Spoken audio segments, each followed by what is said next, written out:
So what even is hope? You hold on to this thing, this pitiful idea of maybe the future isn't as bleak as it seems, maybe there's a light at the end of this tunnel, all for what? Is it ever even true? Is it ever even real? Is there even a reason to keep going? Hope isn't an idea or a concept, no. Hope is knowing that you can have Lancer on your face as you sleep. Undertale was this once-in-a-lifetime magical experience. Of course it was. It told a distinct, complex, yet heartfelt meta-narrative story about the mechanics of gaming in such a sincere and cohesive way that I don't think any game will, or honestly ever should, do again. Because, Undertale already handled that perfectly, so why even try? I love meta-narratives, and people should absolutely keep telling them, but, not in that same exact way, you know? I think the greatest impact Undertale left was this undeniable flurry of pure creativity it unleashed upon the world. This game inspired so many people to become artists in their own right.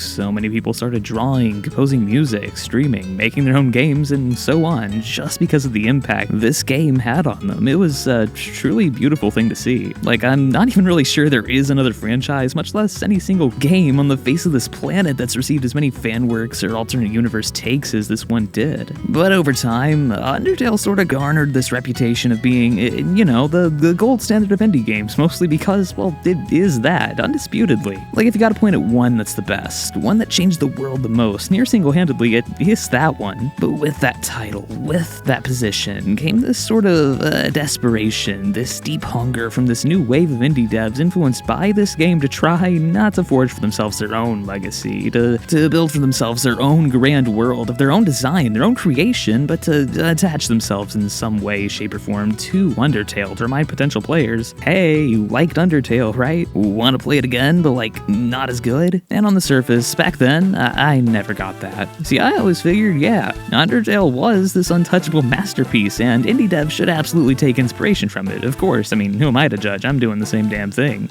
Everyone should take note of all the brilliant things that makes it work the way it does, but do you have to mention, hey, my game's inspired by Undertale in your own advertising? Do you really have to try and do the same things Undertale did before you? You have to try to use the same story concepts, the same tropes, because no matter what happens, no matter where it goes, even if your game makes it and makes it big, it's always going to remain overlooked in Undertale's shadow, and that goes for any work of art riding the coattails of something else, or at least that's what I used to think. Definitely not anymore, and here's why. Deltarune's first chapter came out a good 3 years after Undertale took the world over by storm and presented itself as not quite a sequel and not really a prequel either, but an alternative take on this world and these characters, not much unlike a lot of the fan-made AUs the mid to late 2010s were fraught with. Now, this was my introduction to the franchise, the main reason for that being, it was free, and I was 13. 13-year-old me was an interesting little chap, and by that, not at all. The only really interesting thing about that piece of shit was just how ungoddamn interesting he was. I think I might have mentioned this when you visited a few weeks ago, maybe not, it's hard to remember sometimes, but 2017 to 2019-ish is the only era of my life I feel any sort of nostalgia, any sort of warmth towards. And it's not because those were necessarily good years for me, because, they weren't. But they were the years that I finally started to grow into my own, so to speak. The years I finally got something I had spent the rest of my empty, soulless life not feeling like I truly had. The years I finally had found something worth living for. See, I had known up to this point that I wanted to make games, but it wasn't something I'd ever really considered an actual possibility for me. It was just a childish dream straggling around in the back of my mind somewhere. Not unlike an NFL fan wanting to make it as an all-star player, or a comic book nerd wanting superpowers, or even this little fucker wanting a world championship. I didn't really have anything going on in my life, so I spent most of my time online, which that really surprised you? And my personal favorite game is Super Paper Mario, and I've started seeing a lot of people comparing the antagonist of that game to this newfangled Jevil guy from Deltarune, so when I checked it out, I noticed, hey, this game looks a lot like those Mario and Luigi RPGs from my childhood, and I adore those games, so since this is free, I should actually try it out. and I haven't recovered since. Now, this is the game that sort of made me realize, oh hey, it really is possible for just a handful of people on their own to make something great, to make a difference. And I owe it pretty much everything for that. I still look back at Deltarune Chapter 1 to try to figure out what exactly it was about it that made it appeal so much to me. And I think I know how to put it into words now. Despite the similarities to those Mario and Luigi RPGs, or any of the other dozens of works that influenced Deltarune, I had never played a game anything like this before, and it just nailed a lot of what I love to see in a game. Kick-ass retro-feeling art style and premise, in-depth and charming characters, incredible music, intriguing, engrossing lore, and I think most of all, one hell of a heavenly atmosphere. Man, the tone and ambience of Chapter 1 just cannot be beat. A lot of that has to do with the game's limited visuals and mechanics, I think, and a lot of that still has to do with the god-tier music and writing, along with the way it uses a lot of Undertale's characters and tropes, but twists and tweaks them up just enough to make something totally new out of them, and just all the vague mystery it sets up. It was, I don't know, it was special. Not to mention, I just really like the battle system here. It's like if Undertale and Mario and Luigi Superstar Saga had a really, really cool baby, one everyone on the schoolyard wanted to be bestos with. Wait, do babies go to school? But the best part to me is the tension point system. The game actively rewards you for getting closer to bullets while avoiding them just enough, which is just a great risk versus reward mechanic, and added so much to the ambiguity of this world. I really can't imagine what it's going to be like for new fans in the future who can play the entirety of this game within a week. Is that jealousy? I mean, maybe a little, but I kind of do feel like the ride, the wait, the anticipation for what's next is a huge communal part of this experience of being a fan of this game. I mean, that's something even referenced in-game a few times. I don't know. But something I always found very, very interesting about this game was just how apparent it was with its influences, with what it took inspiration from, even more so than Undertale did, and that's something people like to rib the game on, how supposedly unoriginal the story, or at least the plot was, which at face value, sure. Deltarune sees two kids end up in an alternate world, smack dab in the middle of a prophecy of light and dark. One of the kids is the weird, emo, outcast loner. The other one's the mean one who becomes less mean, trademark by the end of the story. Both guided by a mysterious sage who may or may not be hiding things from them and from us. Wow, groundbreaking stuff, right? But I always felt like saying that was so downright disingenuous. Yeah, that plot structure's been used before. Hell, pieces of it is almost identical to Undertale, so when you look at it, it's bare. But that's only when you suck every bit of originality and charm and character away from what makes Deltarune what it is. There's this thing people love to do to make a work of art look bad by dumbing it down, tweaking it to something it never was, just to say, oh wow, look at it, it's just like this thing, isn't that so original? You can take any movie, any game, any show, someone has done it with that, and Deltarune's a great example. I mean, it has always been linked really closely to Amori, and for obvious reasons. They both started production at around the same time, and are both pixelated indie RPGs heavily inspired by Earthbound. Hell, each game's creators contributed music and artwork respectively to each other's games, which is honestly pretty cool. Yeah, considering both games' weird-ass release formats, they've sort of always been compared to each other. A lot of the characters seem pretty similar, the premise of each game seems pretty similar, hell, even the stories as a whole seem pretty similar, but saying that just doesn't work because there's no real merit to doing that, to tearing apart any story and saying it's essentially the same as another, because these games are so obviously incredibly different, just like most works that just so happen to share some tropes, even if that was an intentional thing. And that's part of the magic of Deltarune I think I've found myself really attracted to. I mean, it and Undertale both took tropes and ideas from stories done many, many times over, and still were able to build something new and beautiful from those ashes, just like all great stories do, but with a much deeper narrative voice, with this seemingly inherent knowledge that this is something really great, really special. There's not a hint of doubt, an ounce of insecurity in any aspect of these games, and that's something more stories could really use. And that's what Deltarune's really all about at its deepest. See, Chapter 1's dark world revolves around playing cards and toys and board games and other similar playthings. It was clear that at the very least, some meta-narrative about entertainment, about our relationship with it, about escapism was being established. A story was being told about art, about what its purpose is, about how it imitates and mirrors life, how there truly is a value to imagination, and what the extent of that can look like. And I don't think any character encapsulates that idea any better than Susie does, with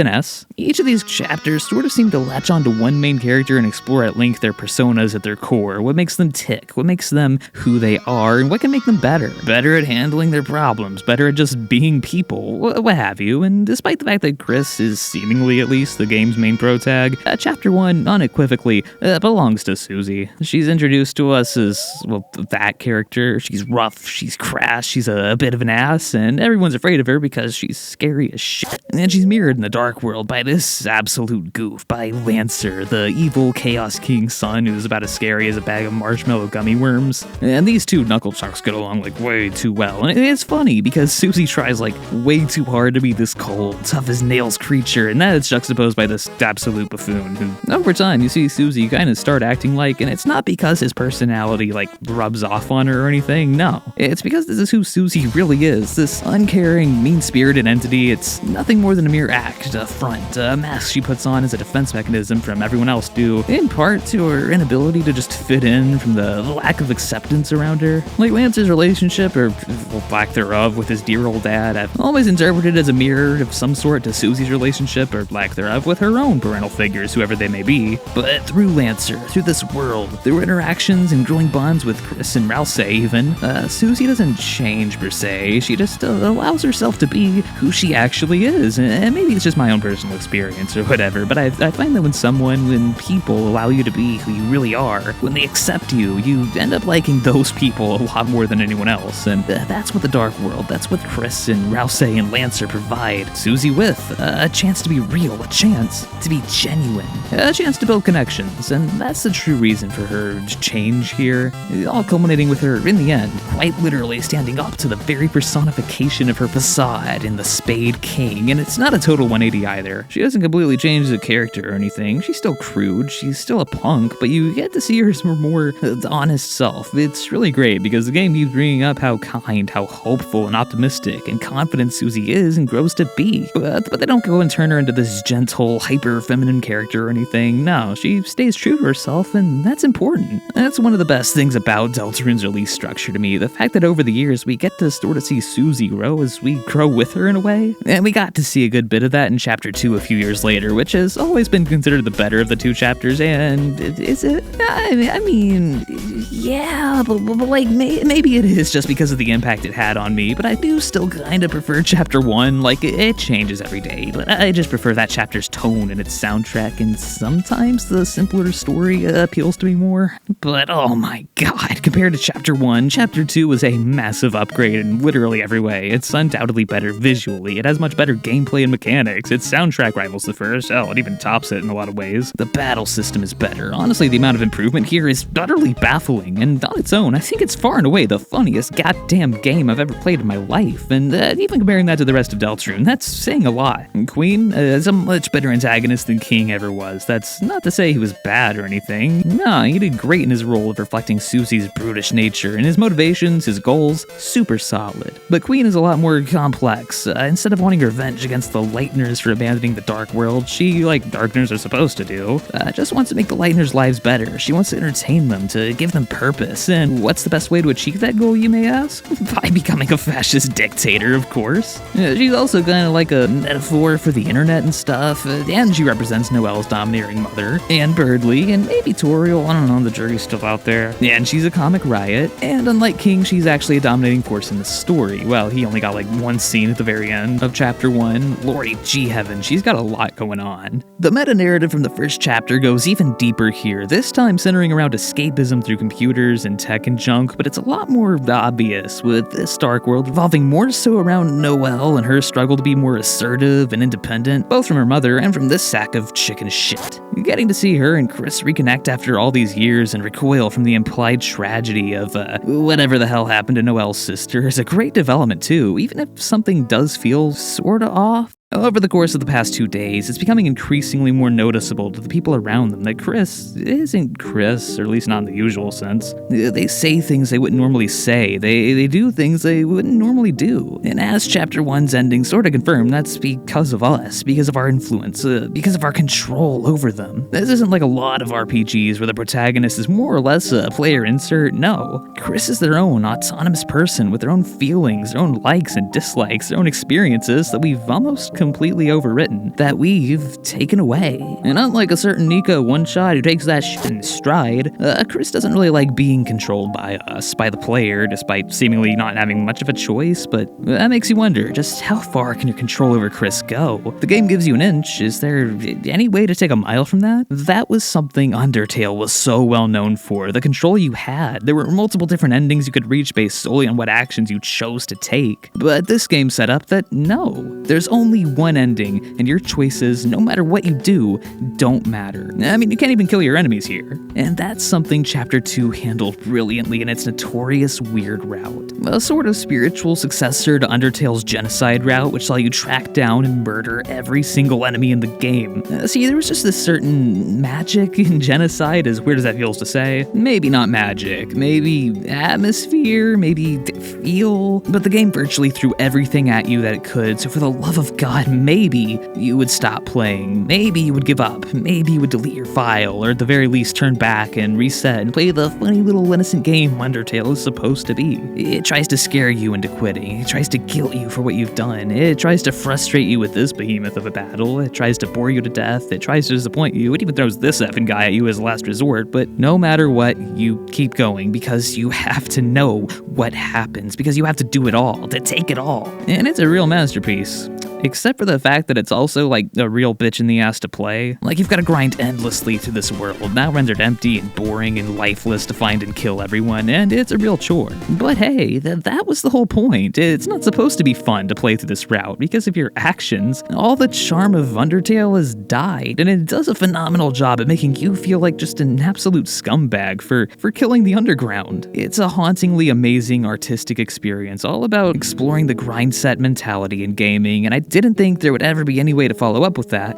And then Deltarune went and said, hey, you think that's something? Look at this. God. The weird route is in every way a worthy successor because it just feels so wrong. Like, yeah, the genocide route made you feel bad, but it still felt like an intended part of the game. But the weird route, that felt like something you flat out weren't supposed to do. A boundary we're breaking through, a bug in the system, a crack in the surface of this artificial world. And maybe that's because this was a totally hidden feature, but I think the very nature of what you're doing is what makes it feel that way. You've already taken Chris's autonomy. They're essentially your slave now, but they can still emote and express themselves to some extent. But the weird route is about throwing all of that completely in the dumpster and using Chris and their bond with Noelle to remove her autonomy, to transform her into this numb, empty killing machine, since she's the only person in this world who can actually kill enemies due to her ice power stuff. It's genuinely horrifying to see this pure, innocent person slowly become addicted to the newfound allure of getting stronger through violence, to see her stop questioning these terrible demands she's given, to see her ignore her very conscience by suppressing the awful memories of what she's done, of what she's doing, and to see her traumatized in the light world as well, holding on to any scrap of evidence that could let her believe it was all just a dream, a fleeting nightmare.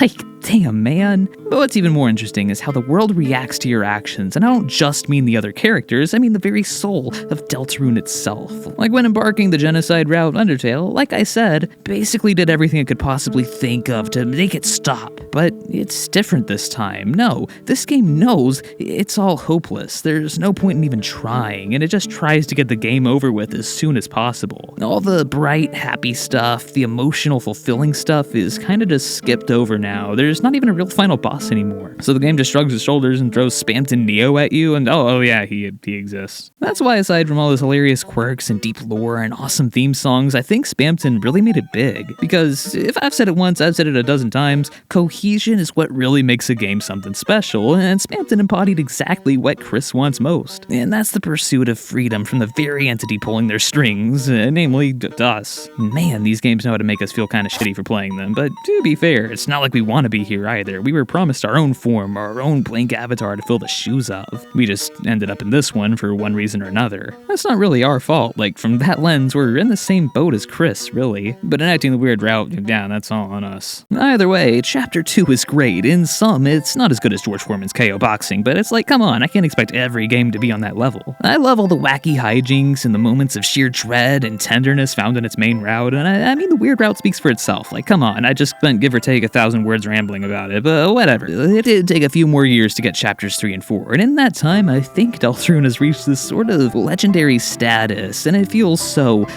right to see this game get all the attention and love it deserves, with even Nintendo flaunting it as a big-time Switch 2 launch title. Now, chapter 3, man, I hate to use the U word, it's not my thing, it's not my style, especially when it comes to uber popular indie games like this, but I do think it's kind of underrated as far as this game goes. It's not to say people dislike it or anything like that, not really. In fact, I've seen a lot of praise specifically towards Tenna. People have had just a ton of fun with all the obvious fan animations and whatnot they could do here. Something a burglar would not want to see when he breaks into a house. Right. Naked grandma! Naked, huh? But some fans didn't care much for the soundtrack, they were disappointed by the secret boss, they wished Toriel played a larger part in the story, they were upset all their fan theories about the different things in Chris's house coming to life didn't come true, and I think it was ultimately a little overlooked due to just how incredible Chapter 4 was, and I'll be honest, I disagree with literally all of that. Well, except for Chapter 4 being better, but that's not really the point. Before release, the creative force behind this game had said Chapter 3 was a lot lighter in terms of story, which I kind of don't think is the case. I mean, in terms of plot and lore, like, yeah, sure, I guess. But in the same way Chapter 1 was truly Susie's chapter and Chapter 2 was Noelle's, Chapter 3 is where Chris really gets to take the center stage for himself after all this build-up and really gets to shine, and it's amazing. Maybe it's the Amori fan in me, but I absolutely love psychological exploration in games, and even after everything the first 2 chapters set up, this is where you get to see more of who Chris really is than ever before. And it makes sense as to why. I mean, the antagonist here is Tenna, Chris's literal TV, who sort of feels responsible for raising Chris, for providing them with a lot of their best childhood memories, who shares a lot of the same traumas Chris does, primarily their whole, family and social circle falling apart thing. Chris's parents' divorce was so bad it effectively gave their television separation anxiety, and I don't know how I feel about that. I mean, Queen is incredible, and King was great too, but I honestly think Tenna is my favorite chapter and tag so far. Maybe that's just recency bias, I don't know, but his fear of abandonment, his fear of technology better than him, his fear of getting old and stale, his fear of never getting to entertain people again, and seeing his world completely fall around him because of that, I love that stuff, and I weirdly find it really relatable. Though I will say, I think this says a lot more about me than it does Tenna, for sure. But I think it deepens this game's theme so well by adding some contrasting perspectives to it. Like Rouse tells Tenna, yeah, well, Darkner's purpose is to make Lightners happy for a little while before they're discarded and forgotten, before Susie suggests, nah, there's more to Darkners, more to art than just being enjoyed temporarily than being thrown away, and it's a great showcase of this game's whole meta-narrative and this idea of the purpose of Darkners, the purpose of entertainment and escapism as a whole. And I really think all the new characters are great too, like especially these 2 jokers that single-handedly prove, like with any of life's problems, divorce is always the answer. And like I said, Deltarune consistently wears its influences on its sleeves, referencing, say, Punch-Out and Smash Brothers and Mario World and so many other games at different points, but Chapter 3 with its game show nature takes that even further with homages to Link's Awakening and WarioWare and Brandish and so on and so on. And not only does that perfectly encapsulate the themes of entertainment at play here, but it shows how all these old games, these old works of art, these old stories pave the way for the new, can be retooled into being something innovative and timeless. I really love the secret boss quest here too. Like I'll admit, when I first laid eyes on Ram in the S-rank room, I let out a huge groan. I saw his creepy design, I heard that familiar Spamton motif, he was talking about freedom and big shots. I was honestly a little worried he was just gonna be Diet Spamton at first, but no, this whole angle is amazing. It's a great peek into the inner workings of Chris's mind as it perfectly shows their hunger for freedom that contrasts with the fact that they seemingly like and hate liking the fact that they can wash their hands of any of the horrible things we make them do while still getting to reap the benefits of those things. And this boss, Iram, whoever it is, perfectly reflects that. But if you want to be like really technical, Iram, or whatever he's actually called, isn't the secret boss because, well, you don't get a shadow crystal for beating them. No, they're just the key for unlocking the long-awaited Shadow Mantle, which gives the average player the endurance to survive against this chapter's final boss you're almost destined to lose to, the fucking Knight? The Roaring Knight, this shadowy figure that's been set up since day one as the real force driving everything, pulling the strings of all the foes you've faced, though maybe not literally, finally face to face with us. I mean, structurally speaking, the halfway point, was the perfect time for the knight to finally show its face, which, like, yeah, by this point it's painfully obvious the knight is Death's. Like, I don't think I even have to say that, but I don't think it's really supposed to be a surprise either, though I do think it'd be really funny if you got a huge bait and switch and it turned out to be just, like, Asriel or something. Now, would that be less compelling? I mean, with what we know now, probably, yeah, but again, consider this. It'd be fucking funny. The knight's reveal and subsequent boss fight, and honestly, that whole ending of Chapter 3 is absolutely incredible. In my point of view, it's easily the best chapter ending yet, which again,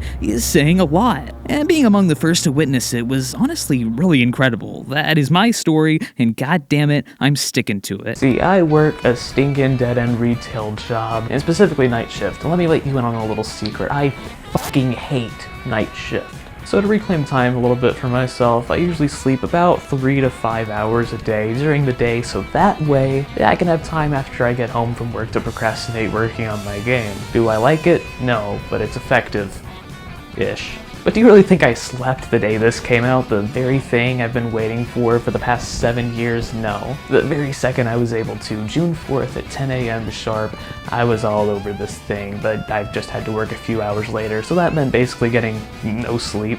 But I also had to speed through Chapter 3 just extremely fast. And I was okay with that, letting the more nitty-gritty stuff marinate for a future playthrough. I thought it sounded fun. But as soon as I finished Chapter 3, I did the inevitable, going on Twitter to see what people were saying about it, and to my surprise, nobody, I mean fucking nobody, was talking about the night. Not for another at least 20-30 minutes or so, which I just think is really funny. No, obviously, I'm not saying I'm the first player to beat Chapter 3. Like, of course not. The statistics of that are so exponentially low, I don't think they're even worth acknowledging.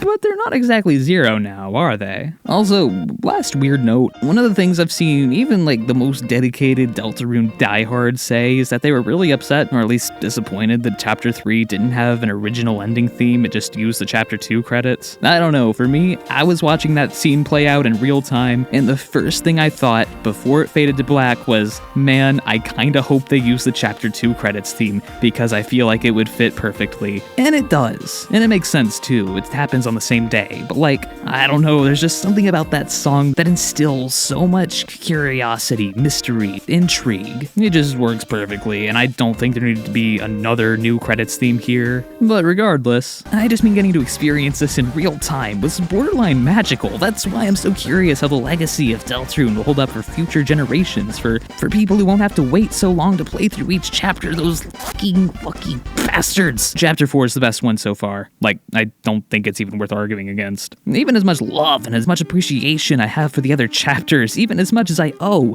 to Chapter 1 and Chapter 2, I cannot be biased here. Good God. Literally, I kind of consider this to be the magnum opus of all things annoying dog, and it's like, yeah, how could I not? The gameplay has never been this engaging or dynamic. The stakes have never felt this high. The tone of this story has never been so dire, yet so heartfelt. And beyond that, it just looks and sounds amazing. The ending of Chapter 3 leading into this sort of establishes, alright, we're halfway through, this is the game's turning point, this isn't just a fun, lighthearted adventure with friends anymore, no. There are real, serious stakes at play. People's lives, the future of both worlds as a whole is endangered. And things begin to take on more of a dark, heavy feel, and that tonal shift is perfectly encaptured by the little things. Things like, from now on, replacing Rudebuster as the default battle theme, which, as much as I adored Rudebuster, had to happen. From now on, still possesses the fun spirit of Deltarune, but now feels a lot more weighty and dramatic, which fits perfectly with the new tone the game's taken on. Like, there was this sense of general unease playing through this, uncertainty. It felt like this silly little world these guys would come to have fun now has this dark,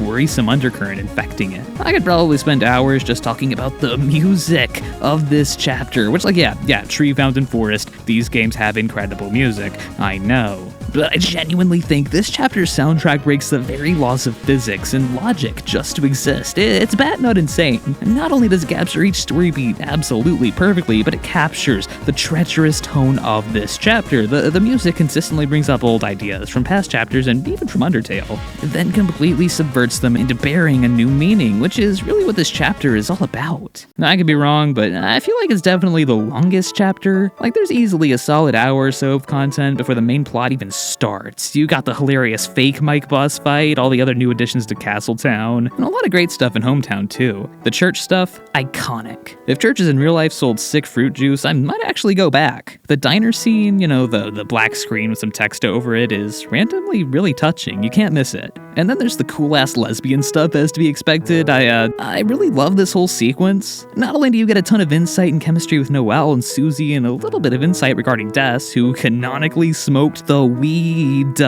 with Asriel, but more importantly, the Chris stuff. Somehow this is all funny, scary, sad, and compelling, all at the same time. Chris tries to beat the shit out of you with a hockey stick while you listen to the gays gossip about how good Chris is at flirting. It's just so good. Peak. I want to throw in here, I don't think enough people are mentioning how great the gag/potential legitimate story beat is, that Susie consistently says things regarding Chris that are supposed to be totally platonic and innocent, but Noelle just misinterprets that, leading to just way overcompensation. It's hilarious. But as funny as that is, this segment is also really depressing. The first thing Chris does as soon as they free themselves from our control for just a small handful of minutes is, they don't go straight to enacting their secret plan demanded of them by Knight/Gaster/Mike/friend cat/Carol Holiday. No, instead they binge drink chocolate milk and play the piano, things they clearly really care about but aren't able to do anymore because of us. We've always heard so much about how skilled Chris is at piano, how much they've always loved it, but unwillingly we've taken that away from them somehow, and seeing how that's paid off later on, seeing Chris, still possessed by us, finally take control and play in order to progress, seeing Susie and Rouse egg them on to keep playing, it's just, it speaks for itself. I don't know. Chapters 3 and 4, more than anything else, give Chris so much more character and expression they already overwhelmingly had, and the fact that some people still misconstrue them for being a simple player insert character, usually just so they can misgender them, is nothing short of absolutely fucking ridiculous to me. That's one of the reasons I think this chapter is so great. Each of the three main characters honestly get a fair share of the spotlight here, more than before at least. Like Chris, obviously there's the stuff I already said, and then there's Rouse, who arguably might actually be the star standout of this chapter if there just has to be one. I mean, very arguably, but still arguably. It's just so odd because, I always liked Rouse, okay, but he sort of felt kind of gimmicky, like he was just the zesty, cutesy one, I guess, and that was it. His biggest thing seemed to be whatever secret he was hiding, the question of if he was secretly evil or not, which I'm so glad that's not the path these new chapters went in. Chapter 2 set up this idea of Rouse to some extent be beginning to explore himself. He gets distracted in his role as a butler, funnily enough. Then eventually he asks Chris at one point, what does it even mean to be Rouse? Who is that? And chapter 3 continues that super well. It practically cold opens with Rouse confessing what we already sorta knew, and that's that, he can't go into the light world. His purpose is to serve the Lightners, and he doesn't really have much beyond that. He isn't real in the same way someone like Susie, or someone like Chris, or someone like Noelle is, or Birdley. I don't know why I'm being specific about him, but I am. But throughout the chapter, Rouse really starts enjoying things for himself. He gets lost playing RPGs, where he sorta starts off just following Chris around, but with Susie's influence, who's been consistently defying the player's will since chapter 1, he's eventually placed in the role of the player, making all the decisions himself, doing things, having fun himself. He starts forming his own opinions, and in chapter 4, he eventually ends up actually trying his own cooking, since he's never done anything for himself before. Everything he ever did was for the Lightners, and he still keeps that up. He still tries to keep Susie from discovering this apparently horrible truth about the prophecy that we still don't know, because the dog is evil incarnate, I swear to God. Rouse still tries to make the Dark Worlds this fun little escape for her and Chris, but sort of fails because of how serious and grim and filled with tension everything's become. He still has this anxiety of not knowing how or when to put the knowledge he's been cursed with to good use, but even then, now, he's beginning to see himself as an actual real person, and I think the most interesting part of that is how the other characters contribute to that growth. Again, that's something really great I think chapter 4 specializes in. Like in the previous chapters, the characters will all have lots of internal things going on, but most of the time those things don't really, they don't entangle with each other. Chris's struggle for autonomy is separate from Susie becoming more comfortable being herself. Rouse's growing desire to be his own guy is separate from Noelle's inability to stand up for herself. But here, you truly get to see almost of those things come together. You get to see the three main protags help each other out with their own individual stuff. Susie and Chris both encourage Rouse to pursue their own personhood, even if you command Chris not to, which is such a cool moment for like 7,000 different reasons, and it also sort sort of single-handedly kills off that stupid-ass Chris secretly hates Rousey theory. Rousey and Chris both help Susie fully accept her role in this prophecy as a super hopeful, heroic figure. And Rousey and Susie both support Chris in playing the piano again, and most importantly, in literally taking bullets for them when they're expected to take the bulk of the damage. Like, oh my god, what a great sequence. No joke, these three guys make me so mentally unwell. Like, it's kind of a generic trope, but I don't give a shit. The story is so good that it doesn't matter. All stories use tropes. Tropes are stories. That's what gives them life. And this trope, this whole if friendship is kind of cool thing, whatever, it's done so well in spite of all that's happened during the last two chapters, in spite of all the tension and all the misunderstandings. Their bond's only gotten stronger, and it's so awesome. Like, the final boss here is so epic and feels so well built up to, considering how well the Titans and the Roaring have been set up. Like, this was the perfect place to leave off until next time. But I think this chapter really establishes Susie as the main character of this story, which is already sort of clear, but never quite to this level. And you know how? Well, the thematic elements are stronger than ever here, and I think a lot of people, myself included, thought this chapter would focus on religion and how it's used as a form of escapism, which I mean, it sorta kinda did. It takes place in a church and explores the history and lore of this prophecy, of this religion, more in depth than anything else before it, after all, but the chapter really highlights the core of Deltarune's metanarrative about stories in the same way it focuses on each of the three characters, which, given it's the point where everything kinda changes, I think was the best possible direction to take the story in. I did see a lot of people rejoice that the story didn't go in a whole religion bad direction, which, sure, I guess could have been more generic. Well, I wouldn't minded it because, yeah, religion bad. Sorry. Listen, I think religion is the most evil thing in the world. I think all the great evils of the world ultimately tie into and stem from religion somehow, but instead of focusing on that way too much like it easily could have, this series continues to be the change it clearly wants to see. That's a problem I have with a lot of modern storytelling. Hell, not even modern storytelling. Like, look at Star Wars, for example. Now, I love Star Wars, but like, alright, we're given a world dominated by this imperialist regime, which really sucks. And it ends with that regime being overthrown, which is really cool, except we don't really know what this rebellion is truly fighting for, other than, freedom is cool, democracy is cool. Like, how are they gonna take the shattered remnants of this galaxy and turn it into a better place? We don't know, and they never bother telling us. They want to restore the Republic, I guess, which might have been nice if the prequels didn't show us that, yeah, actually the Republic was totally corrupt and not much better than the Empire, really. I mean, my favorite part of Star Wars is the transition between the Republic and the Empire, showing how evil and fascism corrupts a government from within. But even then,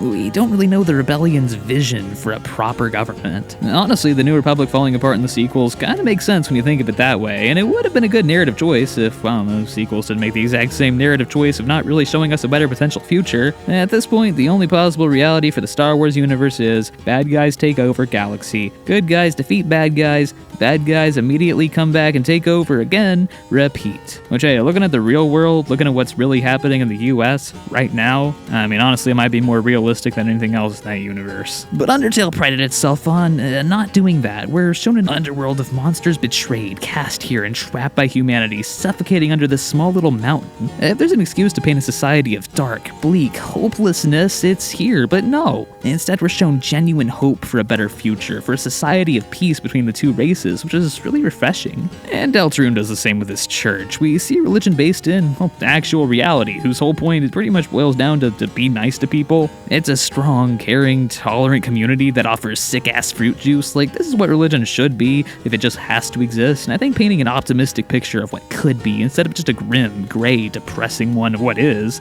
so much more compelling and important. And this chapter focuses more so on the ideas that religion provides, the comfort it provides to people, not necessarily religion itself, the hope, the guidance, the purpose people glean from religion. And I think that was the perfect direction for it to go in. Whatever, that's all well and good, but please God, let me talk about Gerson Boom. I would die for this frickin' turtle. He's essentially this game's Yoda, and his sage wisdom, disguised by common old man tomfoolery, sort of drives these characters through Chapter 4's seemingly daunting challenges. And it's like, considering who this character is and what he's done, both here and in Undertale, it just makes way too much sense. And that brings me back to Susie, who's just best character. It's a lot like this game mechanically, comparing her to her portrayal in Chapter Chapter 1, just like comparing Chapter 4 to Chapter 1 in terms of visuals, of gameplay, of story, it's insane to see how far things have come, while still feeling the same. The second Sanctuary bit is a great showcase of that. Like, at one point, Susie makes her own dark world, and it's one of the coolest parts in the entire series, because it stems from Susie's mind, and because each dark world is different, it's essentially the first Sanctuary, the first dark world from this chapter, but viewed from a different angle, different colors, different physics, different puzzle mechanics, different enemies, things the first Sanctuary set up, like these stone figures coming to life. It's so effing rad. And most importantly, a background song perfectly capturing her undying yet naive and rugged hope. Honestly, this might as well just be Susie's theme at this point. It is magical stuff. She finally gets a positive role model in the form of Gerson, who, despite being dead in the light world, is represented via piles of his own dust in the dark world or whatever, and it is somehow some of the best storytelling in all of Deltarune. Gerson's the guy who wrote this hugely influential Lord of the Hammer novel series based on the religious prophecy of the Deltarune, and he sorta helps Susie recognize and accept her own potential and her sheer hopeful spirit, likening her to the dragon from his own story. And in what I can't help but believe is a metaphor for the artistic process, Gerson even tells her to keep doing the things she likes even though she sucks at it, because it might be hard now, but that's the only real way to improve, and that hits way too close to home for me. I also really love Gerson being the secret boss here, because while he's not dark or creepy or evil or anything, thematically, it still makes complete sense. He doesn't really believe in prophecy that everything is set in stone. He encompasses the spirit of freedom that's so inherent to these secret bosses so well, and it's something no one would have ever expected despite it clicking just right into place. Gerson is able to, more than anyone or anything else, encapsulate these games' themes and tie them all together. Gerson, the great author, makes a ton of points about storytelling. I like this one part where he says, quote, "There's no better story than one told with sparkling eyes, that it's doubt and irony and predictability that poisons a story," which Susie, being Susie, has none of, but I think it's best demonstrated in this another scene. After the secret boss fight, after Susie wins, like I said, Gerson brings up his own story and its influence, and Susie's all like, oh, it wasn't Dragon Blazers based on it, that being this in-universe RPG that I really wish were real because it sounds cool as hell. Oh wait, that's what I'm playing, isn't it? And Gerson responds with what's honestly one of the most insightful and profound monologues about art that Deltarune's ever presented that I've heard in any game really, and so they changed parts of the story. Of course, the biggest fans got mad, but isn't it interesting? The book was already just an interpretation of something else. Stories can be retold, they can be changed. That's what I believe. It's a perfect encapsulation of what makes stories great, of what makes Deltarune great. It is Undertale's parallel story after all, but it's not just the same thing, it's different, it's new, in the same way that it's not Earthbound or Chrono Trigger or Homestuck again either. And that's the exact same thing Deltarune and all great stories do. Sure, I love new, I love brand spanking new ideas and concepts, but those things, they can only flow from the stories of old, using tropes, pieces of old tales forged to make new ones, and that is the power of stories retold, the magic of stories reborn, and that's something that should be celebrated. It's something that shouldn't be scorned or mocked like it is so often, and it's a power that's not easy to wield by any means, but when it's done well, it's obvious that it is where the heart of all great stories lie. Creatives, artists, whatever you call them, they shouldn't be ashamed, nor should they be criticized for simply using a widespread trope found in other things, because it's the execution that matters. It's what's done with that trope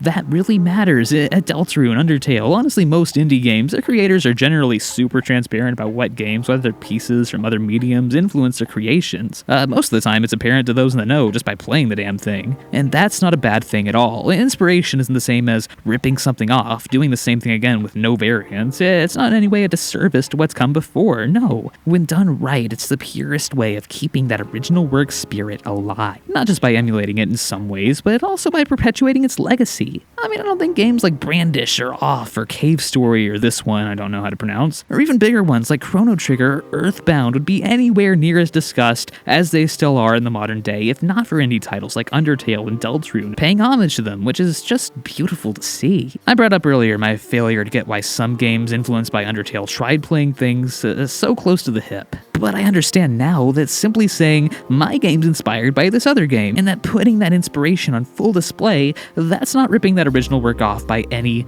means at all. And I honestly think a lot of my original position came from sheer insecurity. I've always been sort of a perfectionist. Well, not sort of, it's really my whole thing. But the problem is my being a perfectionist kinda contradicts the fact that I suck donkey ass at everything I try to do. So that doesn't work out super well for me. I always want everything I make to be extremely creative, innovative and new and interesting and awesome. Like, oh god, who wants to have tropes or cliches? Those things are evil and unoriginal, which I see now is bullshit. Just using those same concepts with a new twist, sometimes not even with a new twist, that's not unoriginal, that's straight up just how you tell a story. I've tried telling stories done with never-before-done ideas, and well, I can't. Those ideas simply don't exist. Art imitates life. All these tropes are based somewhere out in reality, and sure, I might not be the most creative guy ever, but it's like, that's just the nature of how stories are. The truth is that I have a lot of faith in myself, faith I probably really shouldn't have, because I know deep down that I have what it takes to make something great, something that matters. I just don't know if my own insecurities, my own self-criticism will completely destroy any chance I have at actually making it through. If the short time span I have on this shitty-ass, beautiful little rock will ever even amount to anything. I think that deep down, everyone wants that same validation. They want the things they pour their bleeding hearts into to be successful and to be loved, and I won't lie, I want that too. But the truth is, that's just not why I do this anymore. Not just for validation or anything like that, no. I solely do this for me. Because maybe my game won't make a difference, maybe nobody will care about it, but at the very least it will, to me, prove that my life and my story matters. That it was enough to pull through and make something of. I just want to make something I can be proud of for once. I just want to be able to be proud of myself for once, and those things, they really aren't the same, because I've seen 1,000 great games come and go, die in complete obscurity, and you know what? I've come to peace with that. Because I've never made anything work. I've never been happy. I've always felt like my own failure was preordained, predetermined, but as long as I can subvert my own fate, as long as I can escape that, as long as I can be proud of myself, not hate myself, I think I can finally be happy for once, and that's all I want now. Because after all this time, after all this stress, after all this struggle, as corny as it sounds to say, it's true, I too finally have hope crossed on my heart. Hope that I can finally escape my own predestined failure. Because at the end of the day, I don't have another choice. I don't have anything else. I don't have a life. I go to work, I work for 10 to 12 hours, I come home, work on my stupid little game for a few hours, go to bed. I don't have anything else. This is all I am, and this is all I have, and this is all I've ever had. For the past 6 years, this is all I've done, to varying degrees. I never really actually got started on this project until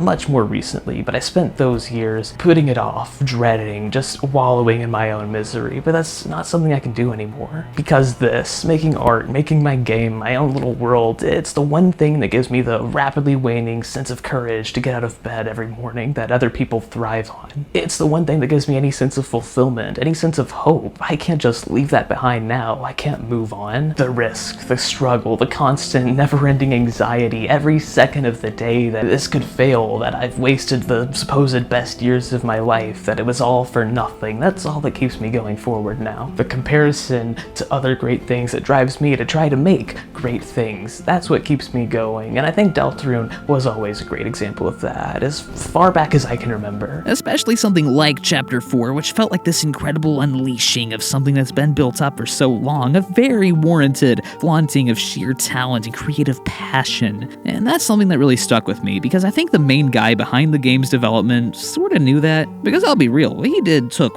balls. You spend over a decade curating this story, meticulously crafting it into this perfect little narrative and slowly easing people into this world you constructed, which started with, by the way, something that became a massive pop culture phenomenon, maybe one of the biggest ones of the 2010s, something that changed lives, something with the widespread reputation of being one of the greatest games of all time, and you only go on to make something that is in a lot of departments even better afterwards, something you've sunk again over a decade into. And it surpasses everyone's already astronomical expectations. And thinking about myself, there have just been so many times I look at that. I look at something like Deltarune or Hollow Knight or a lot of the other indie hits, for example, and I think, God, there's just no way I could ever make something that lives up to those games, the games that I loved, the very thing so fundamental to making me who I am. And it's like, yeah, I probably can't, but that's why the whole artistic premise of Deltarune appeals to me so much. Again, specifically in Chapter 4, I've brought it up a couple of times times before, but the piano is such a strong thematic element to this chapter and the game as a whole. You see, whenever Chris got the chance to play a piano prior to this point, they'd play a very specific song, one titled Concert for You. It is 3 seconds long and it goes a little something like this.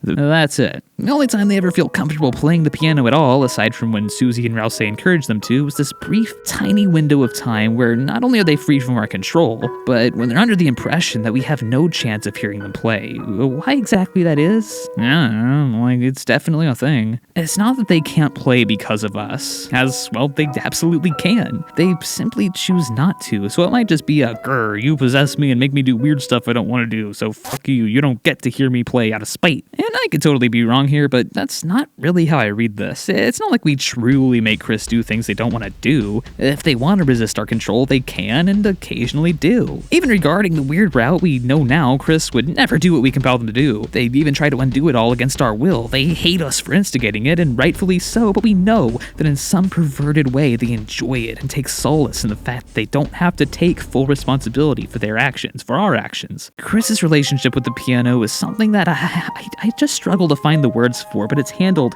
in such a personal feeling way, a way that feels like an insight to the very creative process behind Deltarune. Making art, letting it out into the world, it's a deeply personal process, one that truly takes a lot of deep digging to do. Maybe it is a Chris struggling for control thing, I don't know, but looking at that scene in Chapter 4, looking at Chris's sprite animation, it's a clear personification of the passion that goes into making art, the very passion that goes into making something like Deltarune, which, from a lore perspective, it's a process I don't think Chris can do, at least do naturally, easily, because of us, but in a more artistic sense, I also think Chris's hesitance regarding their musical prowess kind of reflects Susie's desire to be better at healing magic, which is something I've found a lot of relatability in. Not the healing magic part, the wanting to be better at a thing part. I'm not like a astrologist or whatever. Throughout the chapter, she tries her hand at healing magic, but it's just not something she's great at yet, culminating in what's honestly one of my favorite scenes in the game, kind of a sleeper. Like, it doesn't just foreshadow the final boss against the Titan, which is something the whole the Jackenstein boss kinda did. Well, like, story-wise, Gerson urges her to practice at it, but she's held back. She's held back by this fear of not being good enough, of embarrassing herself, and what's the point of trying? I mean, after all, she'll never be as good as Rousey, right? She'll never be as good as Rousey, so why even try? But she grows beyond that, becoming a great healer in her own right, and considering Gerson's whole character revolving around writing and storytelling and freedom to subvert things seemingly inscribed solid in stone, I don't think there's any way that's unintentional. Sure, there's always going to be someone or something better than me, better than you, better than the things we make and do, but that doesn't really matter because there's no other way to get better than to practice, than to study the old masters and hone your craft, and that's sort of what Gerson's all about. He's just so cool, man. I don't know who said it originally, but I heard some guy who follows me on Twitter say once that comparison is the thief of joy, and comparison may as well be my middle name, and so I've always strived to create this super original thing that no one's ever thought of before with no influence from anything ever whatsoever, but that's just not doable. Not because I'm not a creative person, I mean, well, we'll see about that, the jury's still out, but because the games, the stories, the works of art that made me who I am now, I can't separate myself from. Games like Deltarune and One Shot and Amori, the other great indie darlings, games like Breath of the Wild and Mario Galaxy and The Last of Us, movies like Birdman and Star Wars and Goodfellas spawn dozens and dozens of other pieces of art. They're a part of me, and just like how their inspirations were a part of whoever made them. You know, I've always said Super Paper Mario was my favorite game, and the main reason for that is the fact that it sort of encompasses everything I want to see in a game to some extent, and Deltarune sort of fills that role now. It has for a while. Like, the only thing keeping me from saying that this is my favorite game ever made is the fact that it's not finished yet, and inevitably, the fruits of my labor are gonna reflect that. Games like Deltarune, like I said, they include all the things I want in a game, and I make games I want to actually play, so of course, there'll be some similarities. That's natural. I mean, after all, this was the game that made me realize I could make games. The very first story I started writing for a game is heavily inspired by this one. It's not something we'll see for a while, but that's not the point. Of course, there'll be some similarities. That's natural, and not only am I okay with that, I happily welcome that now with open arms. I accept that, because that's what art is supposed to do. That's what stories are supposed to be. Yeah, all that being said, I haven't gotten a good night's sleep in like a month or two, and I have no idea what any of this has to do with Deltarune, so I'm just gonna wrap it up. Alright, So, story's good, tropes good, Deltarune good, sleep deprivation bad.